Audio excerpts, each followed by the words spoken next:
L'homme ne vivra pas de pain seulement, mais de toute parole qui sort de la bouche de Dieu. Voici votre moment de méditation quotidienne.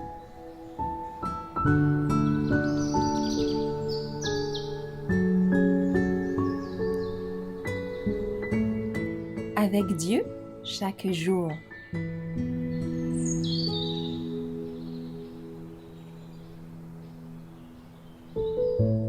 Gardez les commandements, le 2 décembre.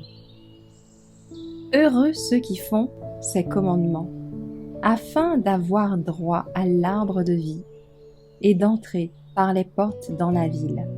Apocalypse 22, verset 14. Un grand conflit se prépare. Notre seule sauvegarde maintenant, c'est d'être un avec le Christ en Dieu. Efforçons-nous d'entrer par la porte étroite. Mais cette porte ne tourne pas facilement sur ses gonds. Elle n'admet pas les caractères douteux. Luttons maintenant pour la vie éternelle, avec une intensité proportionnée à la valeur du prix qui nous attend. Ce prix ne consiste pas en argent, en domaine, ni en situation haut placée, mais en un caractère semblable à celui du Christ, qui nous ouvrira les portes du paradis. Ce ne sont ni les dignités, ni les connaissances intellectuelles qui nous permettront d'obtenir la couronne de l'immortalité. Seuls les humbles et les doux, qui ont fait de Dieu leur plénitude, recevront ce don.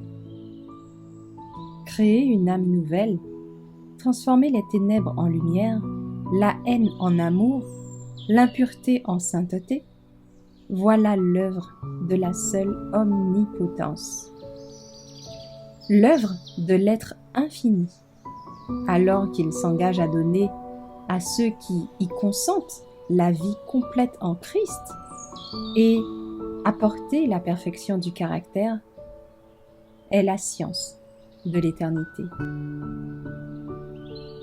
Quel bonheur est réservé au Christ!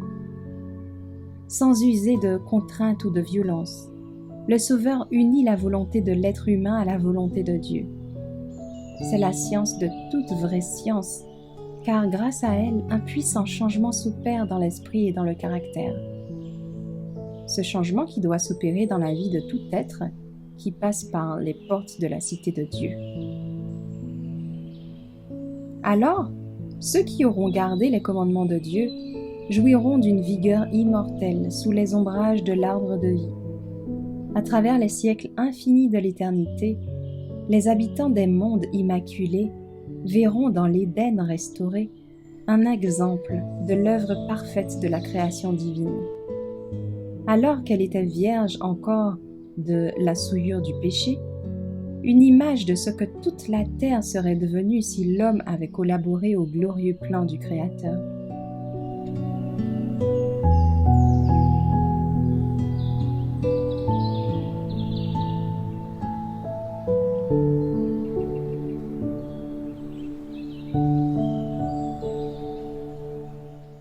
Merci d'avoir écouté cette présentation.